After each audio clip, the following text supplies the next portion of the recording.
Good evening. Welcome, everyone. I'm Paul Pepis. I'm the director of the Oregon Humanities Center. And I want to welcome you to this, the sixth and final lecture in the OHC's Eugene Public Lecture series on our theme for this year of justice.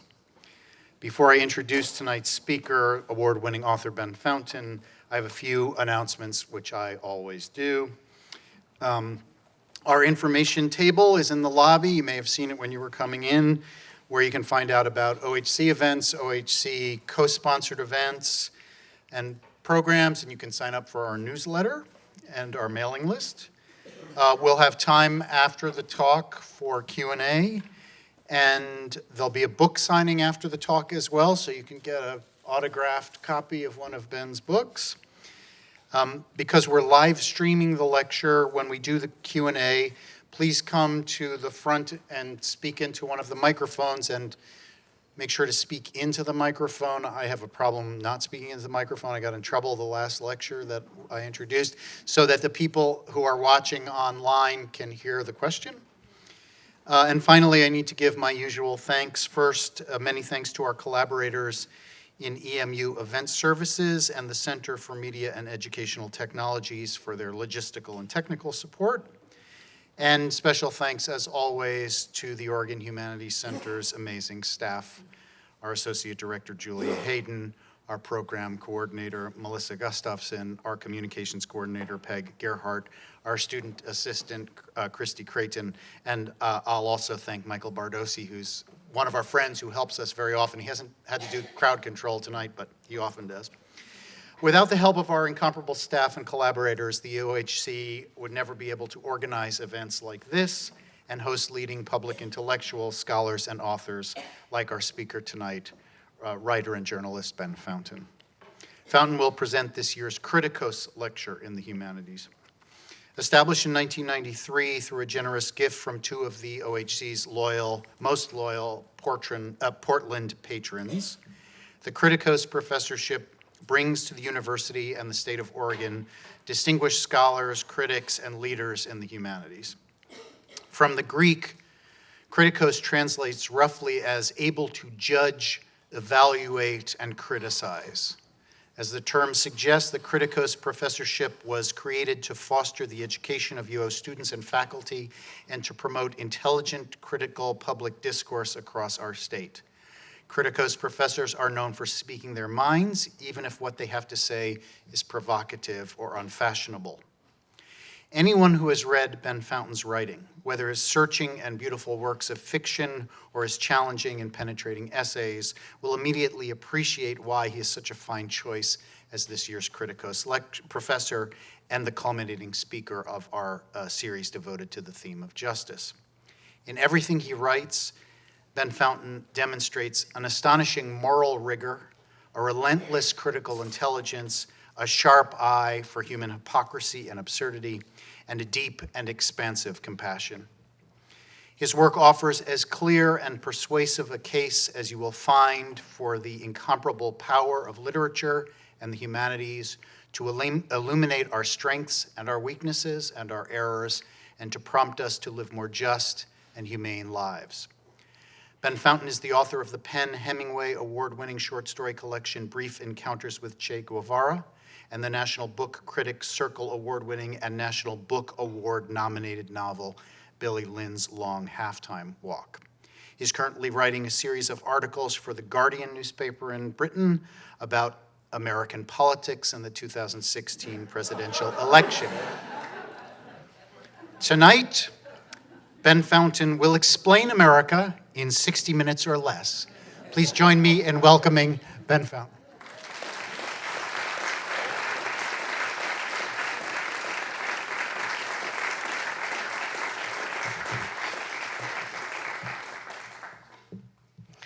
Thank you very much, Paul, for setting me up that way.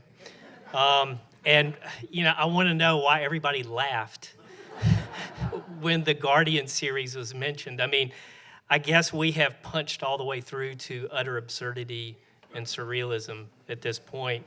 So I want to thank Paul, Julia Hayden, Melissa Gustafson and Peg Gearhart for taking such great care of me, for bringing me out here in the first place, and for taking such wonderful care of me while I've been out here. It's been a real pleasure. And I want to say thanks to David Stern. Where is David Stern? There he is. I thought he was going to skip out on his own lecture. David and his wife endowed these lectures beginning in 1993.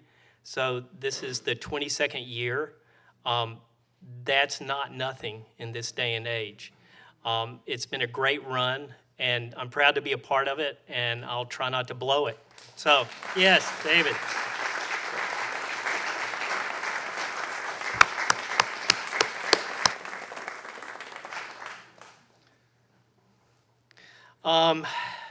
This is my first time in Eugene. It's a beautiful place, and it's a special place. My teammates and I, when we were high school runners back in North Carolina in the mid-'70s, we knew about this place called Eugene, Oregon. Most of us hadn't been any farther west than the Tennessee line, but the Oregon Ducks and Prefontaine and Coach Bowerman were very much a part of our world. For us, Eugene was where the Giants lived. So all these years later, I find myself out here yesterday, and as Julia Hayden very kindly drove me around to see Prees Rock and Hayward Field and Prees Run, I found myself unexpectedly moved. I was surprised by how fresh and alive these places are to me, and I expect in some way they were a vital part of my formation. Just seeing them and making contact, I mean, that was a real experience for me. I know there's a lot more to Eugene and the University of Oregon than running, but I think running is a big part of the history, and it's certainly a big part for me, so I applaud Eugene and the university for honoring that history and making it available to someone like me. So Paul said that I'm going to explain America in 60 minutes or less. You know that's not true. But maybe we can take a few steps together in that direction. When they asked me if I would talk about justice, I said sure. And that was 7 or 8 months ago. And so, of course, last week I started freaking out, wondering, what the heck do I know about justice? I did go to law school. And I actually practiced law for 5 years. But my work for many years has been trying to write novels and short stories. So I expect you're sitting there wondering, well, what does writing short stories and novels have to do with justice? And so I thought about it for the better part of a week, and my conclusion is everything. It's a bit of a paradox because I can assure you when I sat down at my kitchen table and started writing Billy Lynn's Long Halftime Walk, which I think is why I'm out here, I wasn't thinking about justice or anything you might call a big issue or an important issue. Pretty much the only thing I was thinking about was trying to get the experience right on the most basic level. What would be the experience of a 19-year-old American soldier who's been in combat, then finds himself plunked down into the middle of a Dallas Cowboys halftime show with Destiny's Child, the Dallas Cowboys cheerleaders, 5 or 6 marching bands, flag girls, baton twirlers, fireworks, and a small army of hip-hop dancers who have barely any clothes on? So the immediate issue for me, the most pressing issue was, could I find the language appropriate to the experience? Sorry, technical difficulty here. So just at the level of the sentence, could I get it right? And I was operating on the hope that if I could get Billy's experience down from one moment to the next, one line to the next, that would take me most of the way toward writing the story properly without having to worry about the moral of the story or themes or big issues. And in any case, that line-by-line work was really the only thing I can handle. I'm simply not smart enough to do more than try to tell the story. So who is Billy? He took form in my mind as a 19-year-old kid from a small town in Texas. His family is problematic. and in fact, his family is completely nuts, which in my experience is the normative condition of families everywhere, including my own. He's poorly educated in the usual way of the Texas public schools, and he ends up in the Army right out of high school, more out of necessity than choice. He and his squad are involved in a firefight in Iraq where Billy demonstrates unusual bravery. And thanks to the fact that the battle is captured on film by a Fox News crew and goes viral in the US, Billy and the rest of the Bravo squad become national heroes. And they're brought back by the Bush administration for a 2-week victory tour to pump up public support for the war. The book takes place on the last day of the tour when they're guest of honor at the Dallas Cowboys Thanksgiving Day game. So very, very early in the story, on page 3, in fact, Billy is asked in so many words, "What's the deal with that battle? Why did you do what you did?"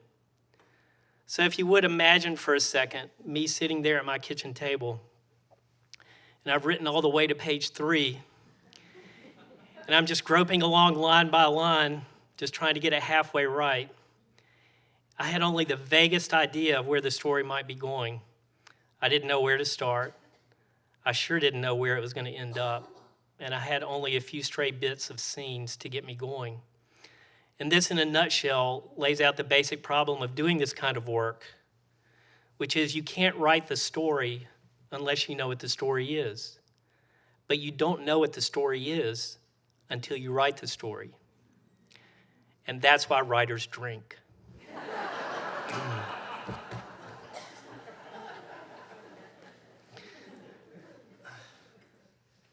Okay, so I'm just going to do a couple of readings. First reading.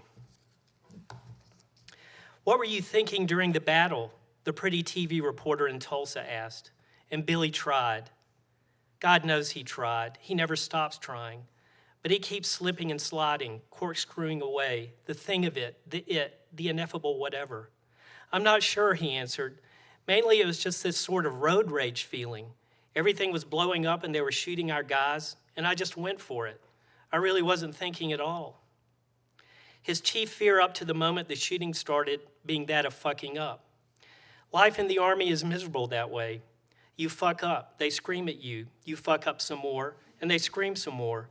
But overlying all the small, petty, stupid, basically foreordained fuck-ups looms the ever-present prospect of the life-fucking fuck-up.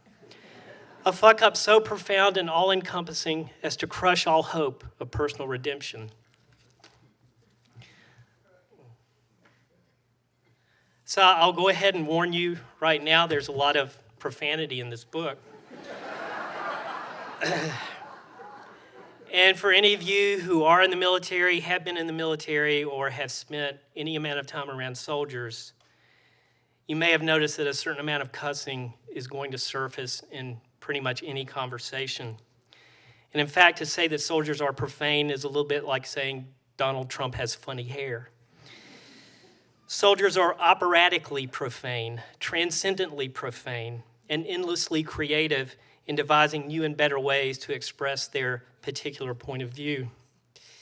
So the initial motivation, and I think it's quite a valid motivation for putting all this profanity in the book, is simple verisimilitude.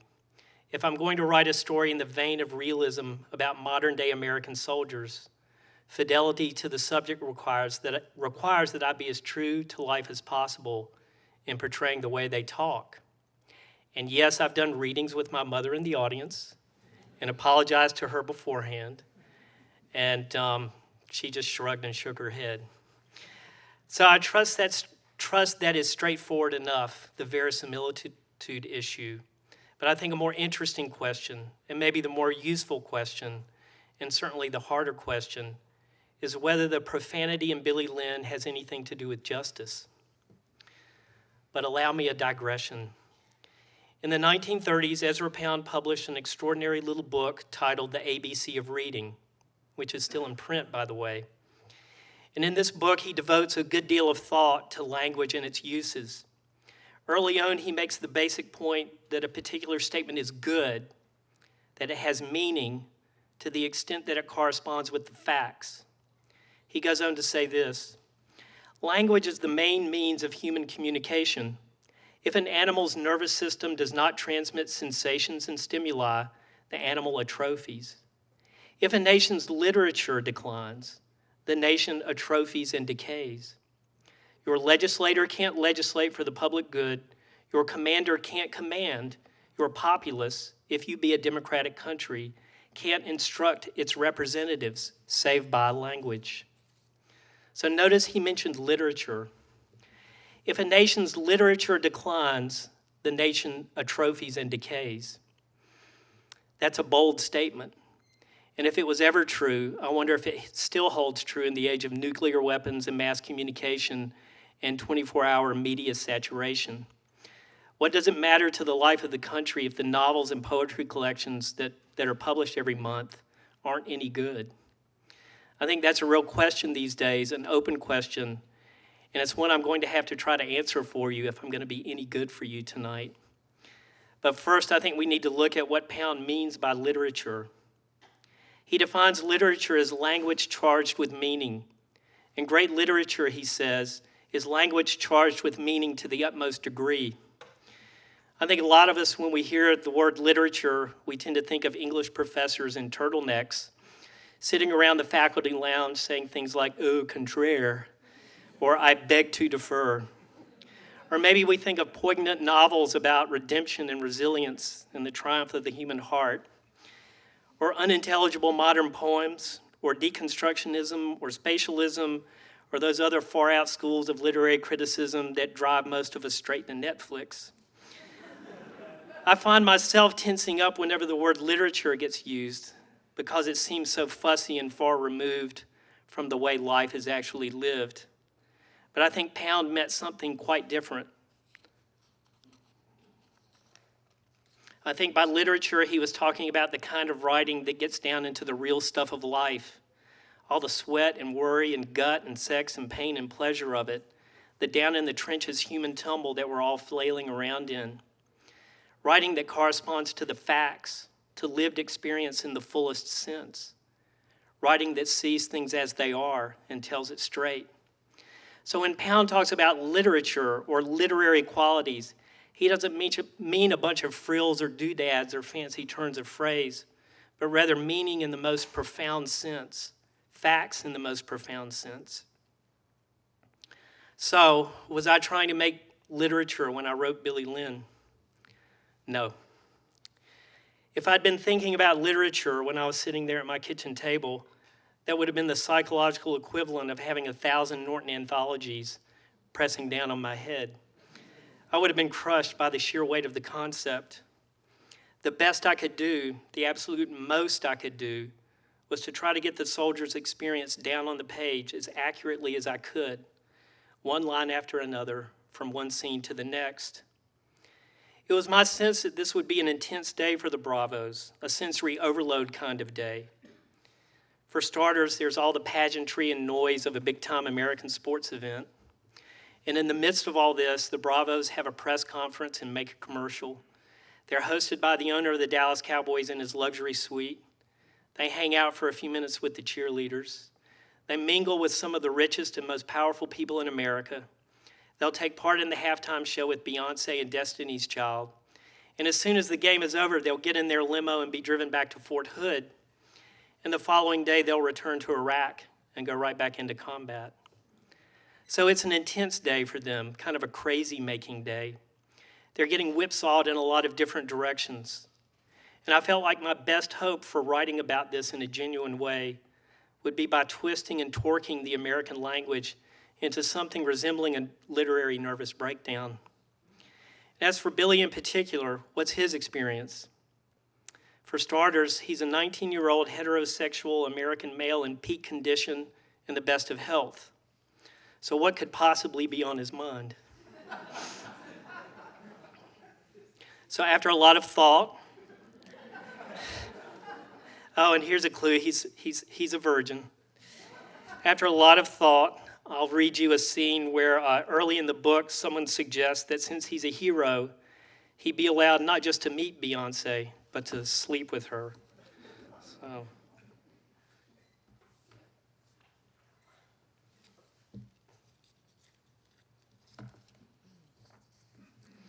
No way, Billy says to himself. Not possible.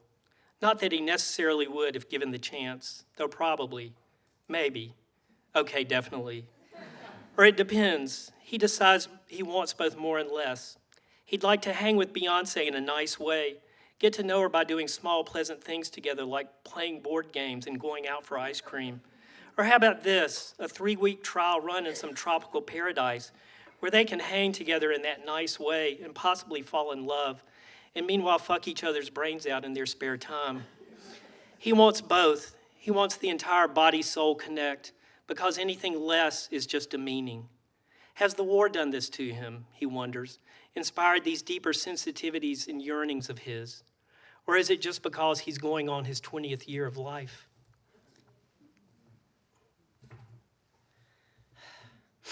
So there's that, the hypersexuality of being 19 years old, your body making you crazy and driving you in that direction. But I think there's another side to being 19 years old, and it's just as intense, and it's the existential side.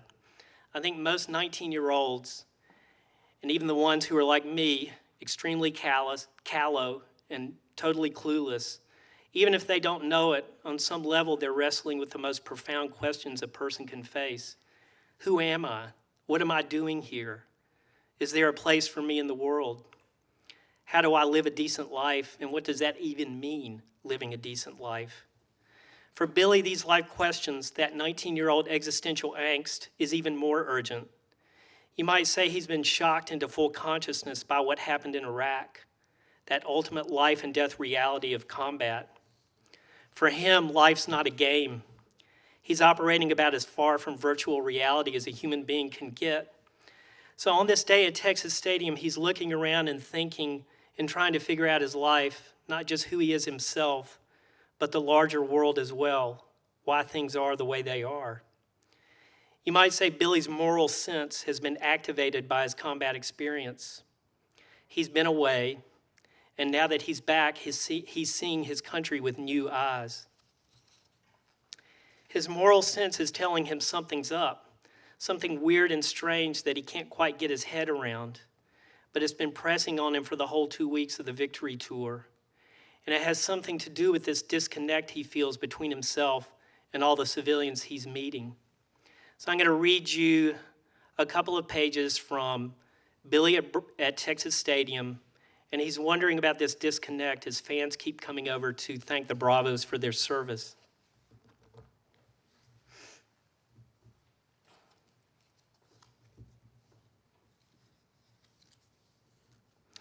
After 2 solid weeks of public events, Billy continues to be amazed at the public response.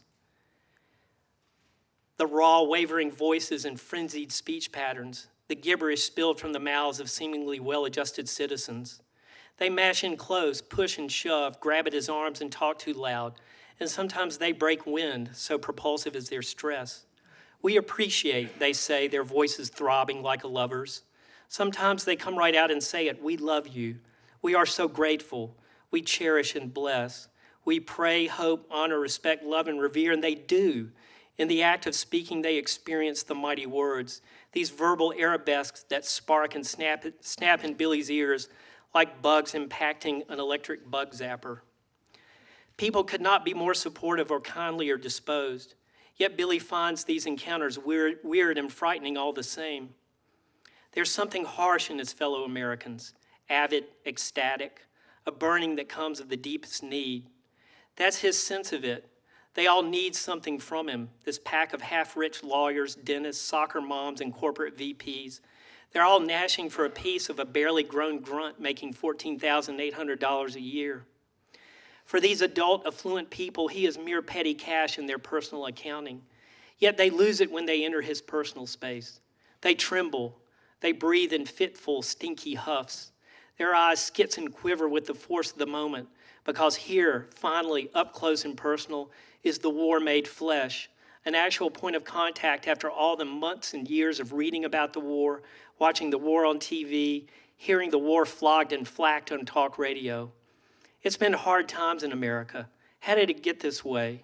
So scared all the time, and so shamed at being scared through the long, dark nights of worry and dread, days of rumor and doubt, years of drift and slowly ossifying angst.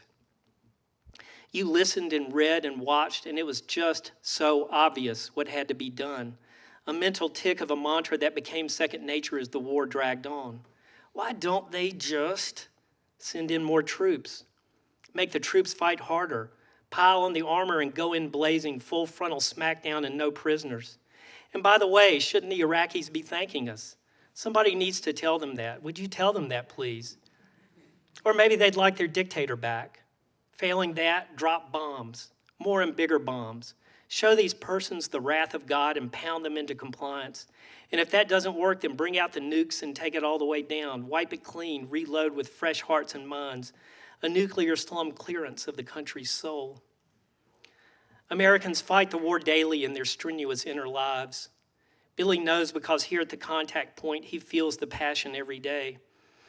Often it's in their literal touch, a jolt arcing across as they shake hands, a zap of pent-up warrior heat. For so many of them, this is the moment. His ordeal becomes theirs and vice versa. Some sort of mystical transference takes place, and it's just too much for most of them, judging from the way they choke in the clutch. They stammer, gulp, brain fart, and babble, gum up all the things they want to say or never had the words to say them in the first place. So they default to old habits. They want autographs. They want cell phone snaps. They say thank you over and over and with growing fervor. They know they're being good when they thank the troops and their eyes shimmer with love for themselves and this tangible proof of their goodness.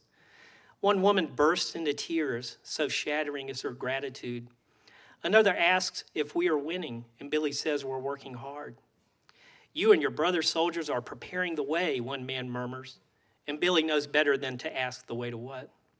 The next man points to, almost touches Billy's silver star.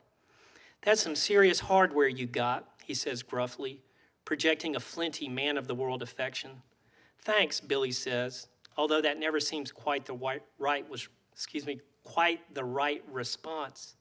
I read the article in Time, the man continues, and now he does touch the metal, which seems nearly as lewd as if he'd reached down and stroked Billy's balls. Be proud, the man tells him, you earned this. And Billy thinks without rancor, how do you know? Several days ago, he was doing local TV, and the blithering twit savant of a TV news person just came out and asked, what was it like? Being shot at, shooting back, killing people, almost getting killed yourself, having friends and comrades die right before your eyes. Billy coughed up clots of non-sequential mumblings, but as he talked, a second line dialed up in his head and a stranger started speaking, whispering the truer words that Billy couldn't speak. It was raw. It was some fucked up shit. It was the blood and breath of the world's worst abortion. Billy and his soldiers basically have been living in a reality that the people at home haven't confronted. They haven't been forced to confront, and in fact, they've been actively encouraged not to confront. That's what Billy is sensing, this profound disconnect between the war as he's experienced and the homeland fantasy of the war, homeland fantasy version of the war, the version that said we had to invade Iraq because of 9/11, the version that said a preemptive invasion was necessary and legal because Iraq possessed weapons of mass destruction. The version that said our invasion and nation building in Iraq would, according to the grand neoconservative theory, spur a revolution in Iran and a democratic makeover throughout the Middle East. The version that said we had, in fact, triumphed, as shown by the mission accomplished moment on the USS Abraham Lincoln, with President Bush telling us major combat operations had come to a successful conclusion. And the version that kept saying for years afterwards that the insurgency was perpetually on its last legs, the doomed flailings of a ragtag bunch of dead enders. The attacks of 9/11 were a tragedy of the first order.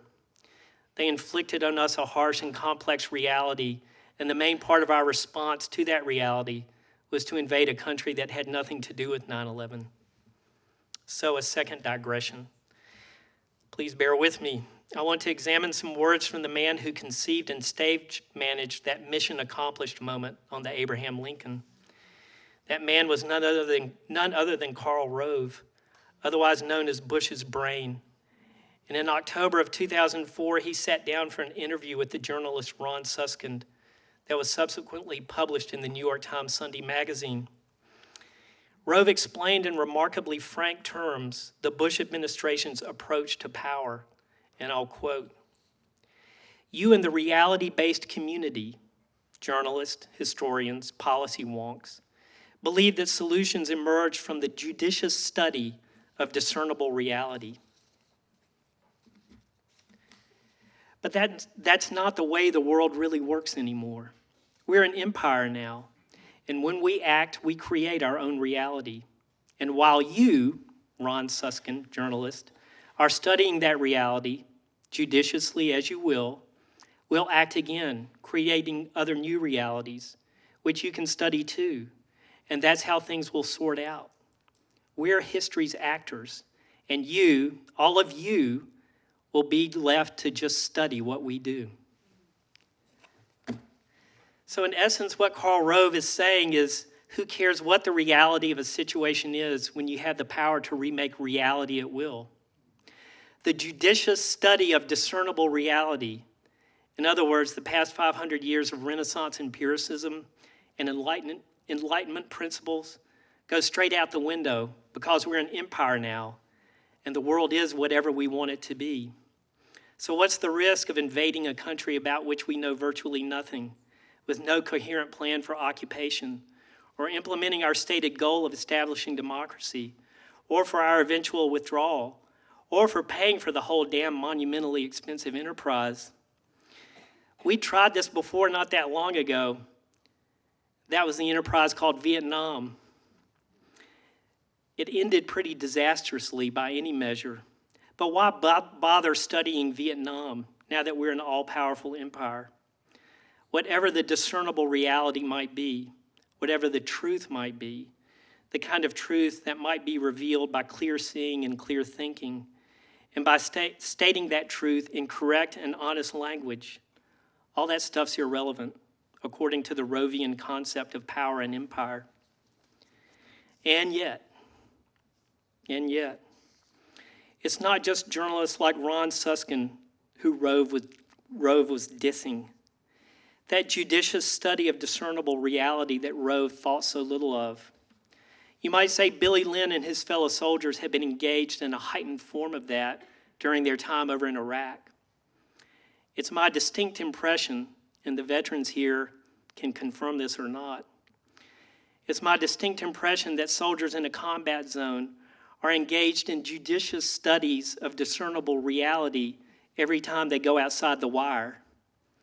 They better be, because their lives depend on it. So I'm going to read a short passage from the book that speaks to that. Billy checks out the game clock and groans. Being honored feels like a lot of work, and it's worse out here on the aisle, sitting point for the Bravo citizen interface. Yes, sir, thank you, sir. Yes, ma'am, having a great time, absolutely. Billy passes game programs down the row for the rest of the Bravos to sign, and he has to make conversation while they come back. It's getting better, don't you think? It was worth it, don't you think? We had to do it, don't you think?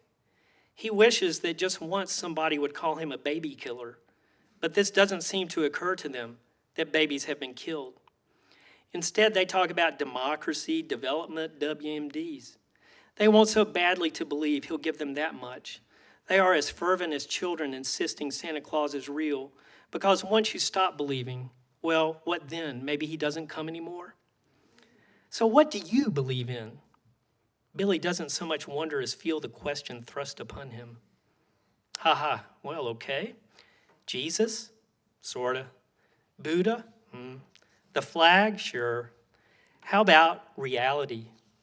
Billy decides war has made him a rock-solid convert to the church of what it is.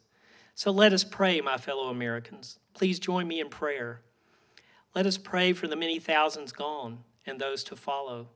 Let us pray for Lake and the stumps of his legs. Pray for Abear and his squad automatic weapon, that it may never jam in battle.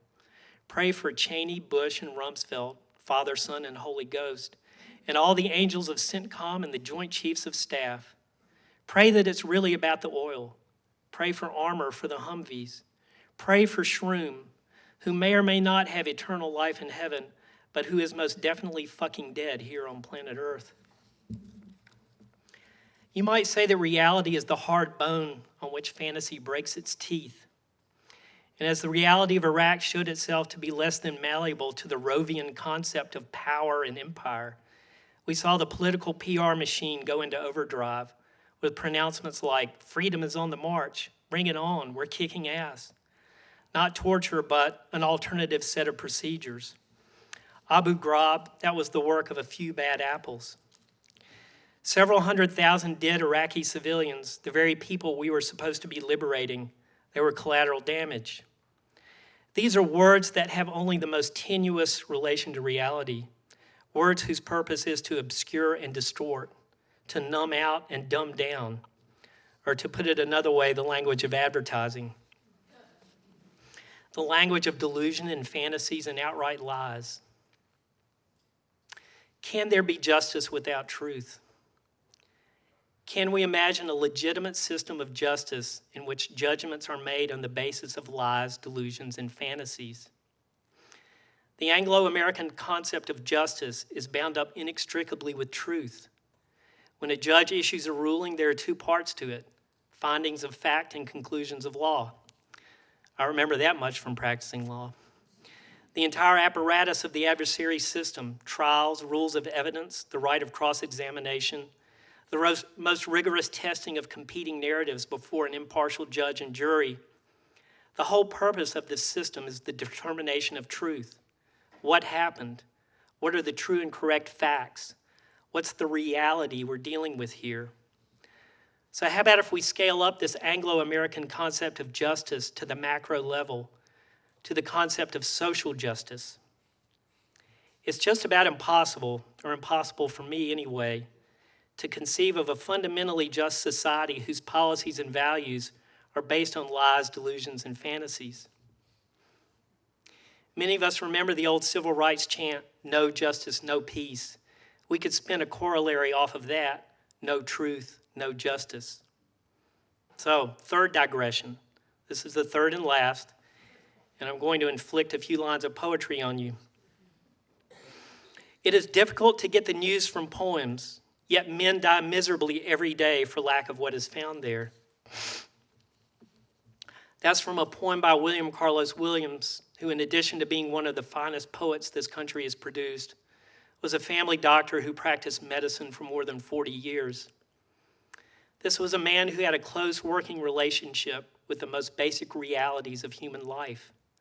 He delivered thousands of babies and saw death in 100 forms. And here he is staking a claim to poetry's fundamental usefulness, as in people actually die because they lack the knowledge that can be found in poems. That's a remarkable proposition to put forward in this day and age, an outrageous proposition. That good poems, literary language can actually save lives. But remember what we mean by literary language. Not the language of flounces and folderol, but language that digs down into the real stuff of life, the muck and the guts and the mystery of it. Or as Ezra Pound said, language that's charged with meaning by virtue of its fidelity to the thing or experience being portrayed. So what do you suppose our individual prospects are for a long and happy life?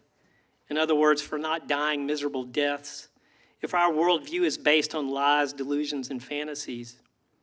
Or we could scale that up to the macro level.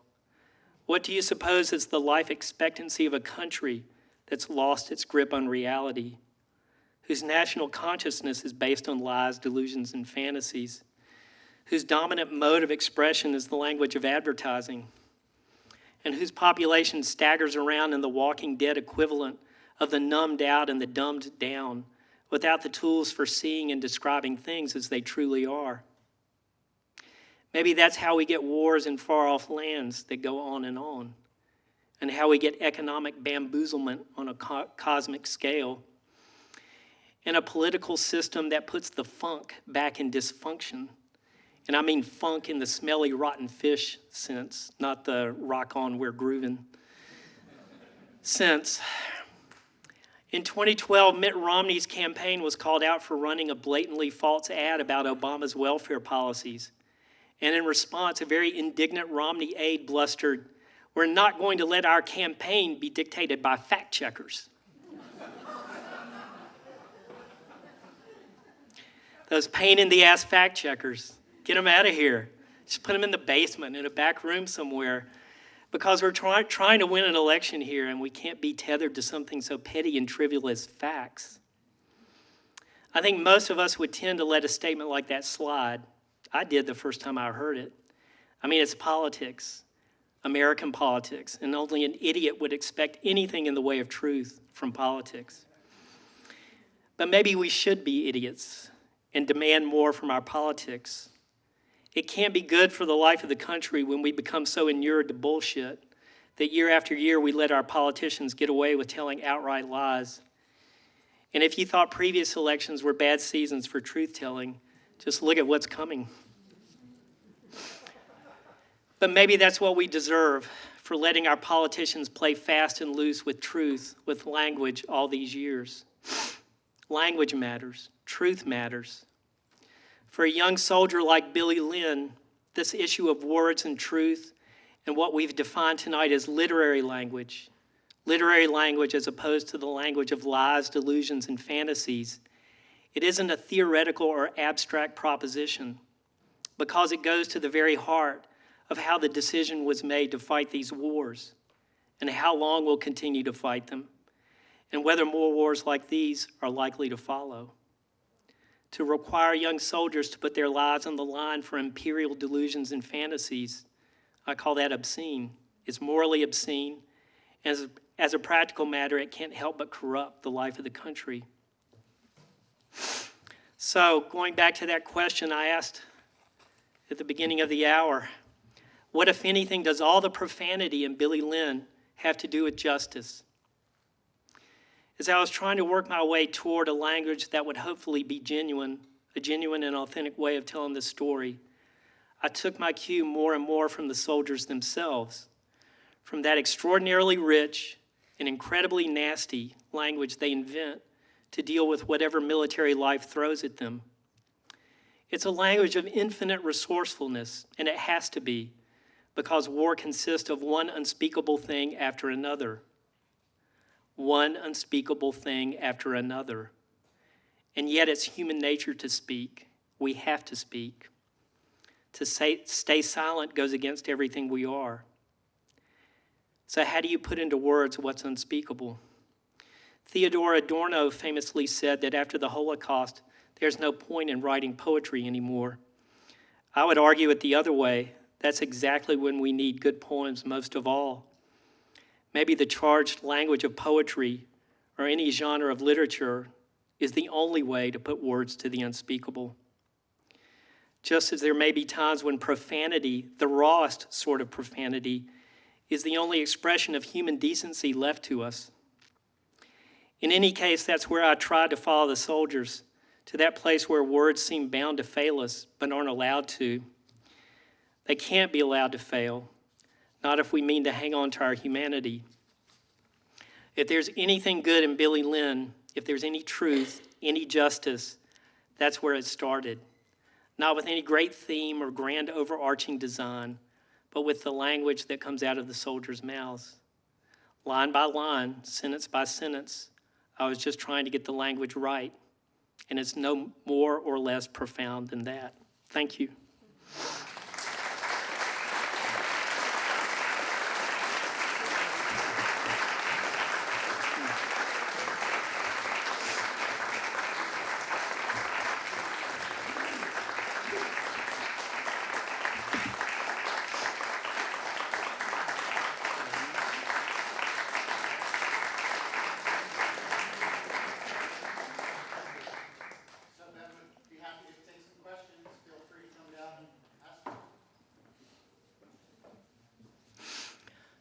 Surely I offended someone.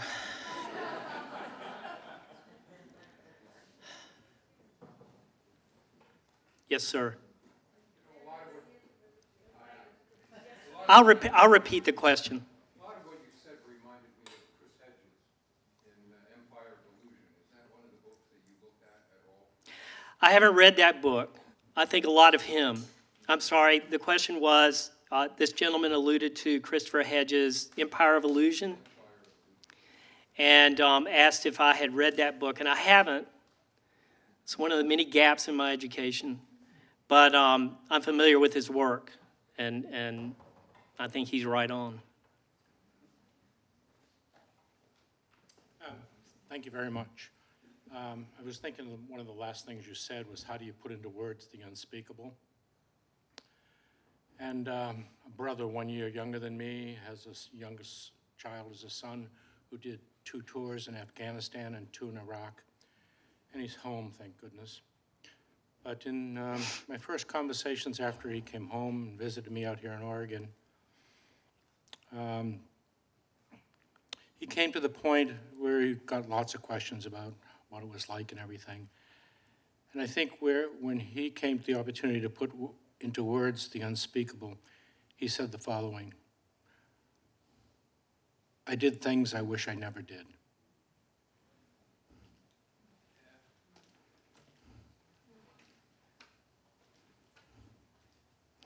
I don't have anything to add to that. I mean, that's...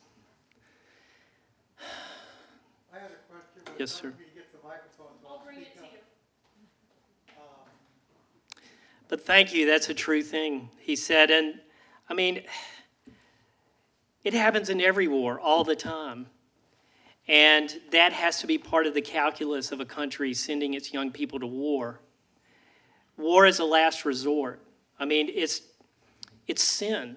It's necrophilia. It can't help but be that. And I think, that's the most fraught decision a country can make, to go to war. And it absolutely can't be done, for anything less than dire necessity. Yes, sir. When you think of wars, generally after the war, there's great books that are written. What comes to mind is something like All Quiet on the Western Front, Johnny Get Your Gun, The Naked and the Dead. You read them at the time if you're young, as you get older, and you realize that war is so horrible. Why do we keep doing it? Reading what you said reinforces that. The question is, why does the human condition, justice or injustice, keep doing and repeating what we know is wrong? That's a great question. I've thought about it some. Think about the Civil War. I mean, more Americans died in the Civil War in those 4 years than any other war in our history. And it was a war that certainly everyone in the South either fought in or had loved ones who fought in it or were touched in some way, and a good part of the North as well. That war was real to the country. And you look at the subsequent 50 years of history, I mean, the United States did not fight another war until the Spanish-American War in 1898, and that was a 3-month affair. And so really, it wasn't until 1917, over 50 years after the Civil War, that the U.S. engaged in another major war. It took the Civil War generation, it required them to die out before we would go to war again. And so I think if it's in a country's living memory, and if it affected a critical mass of the country, then I think that's a great disincentive to go to war for all but the most dire necessity. That's the only explanation I have. It's, one generation learns and they take those lessons to heart. They die off and the next generation has to learn it all over again. I would add that when President Eisenhower said, be careful of the industrial military complex, you knew what he was saying. And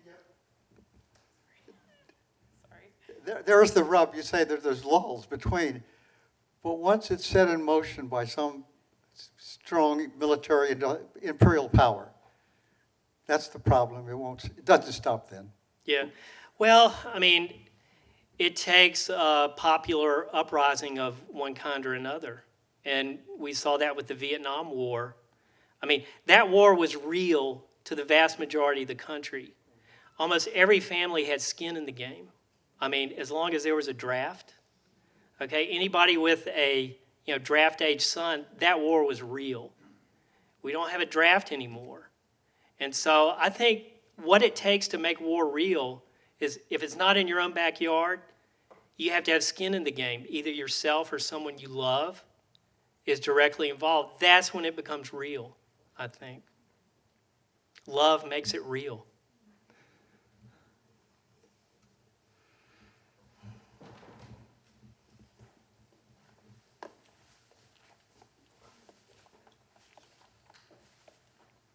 Well, you couldn't have come all the way here from North Carolina to not be asked about an unreal war.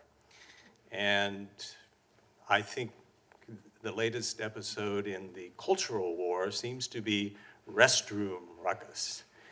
And I don't know whether this is another episode in the culture wars, or it's a chapter in a book about equal justice under law, or what it's about.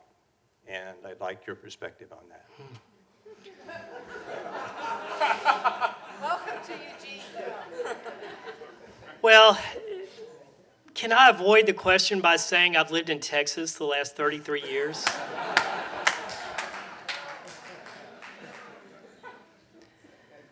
I mean,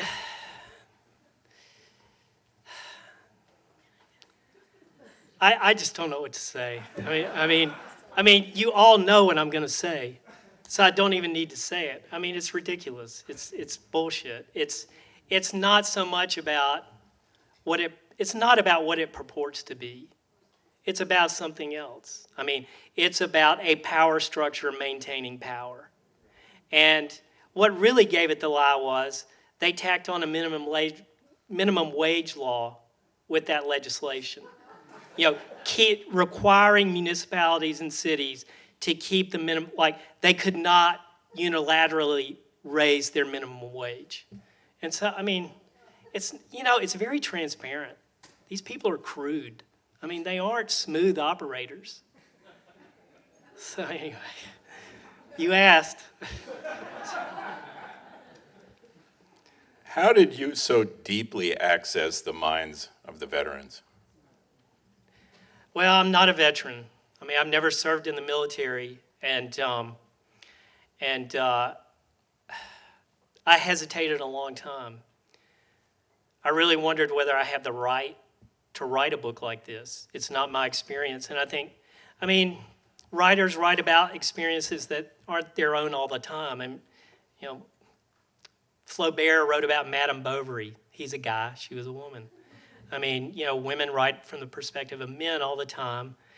Humans write from the perspective of animals, rocks, trees. I mean, the list goes on. But I think anytime you're dealing with matters of blood, of life and death, that there is, not to be precious about it, but there's something sacred about that.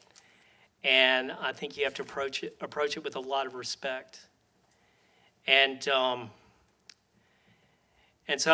I worked very hard to try to get military life correctly in this book. I did a lot of research, talked to a lot of people. And even then, I don't know if I earned the right. All I can say is it must have been a powerful thing in me to try to write this book, because I hesitated for a while for that issue. Like, do I have the right to do this? And in the end, I thought, I'm going to write this book. I need to write this book. So in answer to your question, I did a lot of research.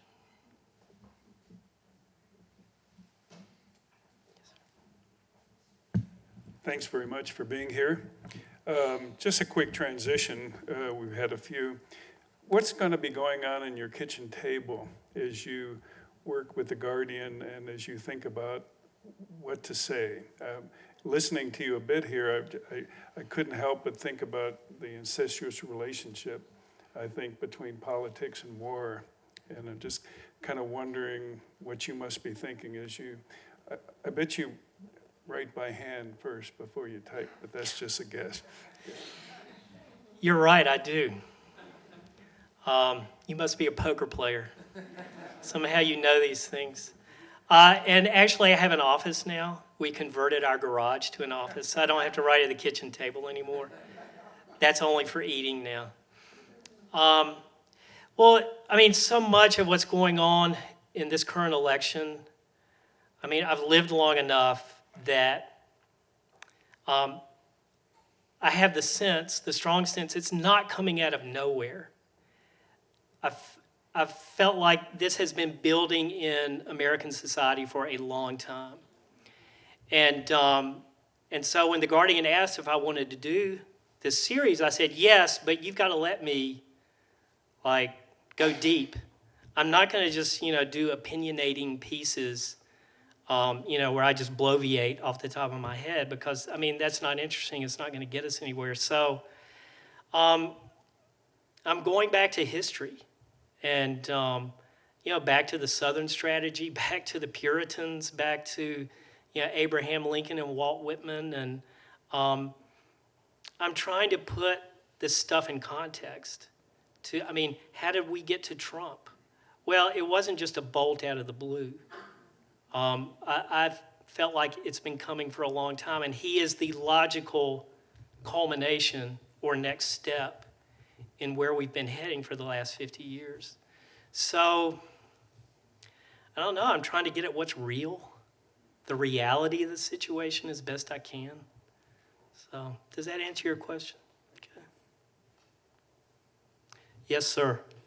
Yeah, I worked for a golf resort in Central California, Central Coast, very famous, everybody's heard of it. Can you put it right in front of your mouth? Did everybody hear what I said? No. Okay. Yeah, I worked for a famous golf resort in the Central Coast of California. I'm sure everybody's heard of it.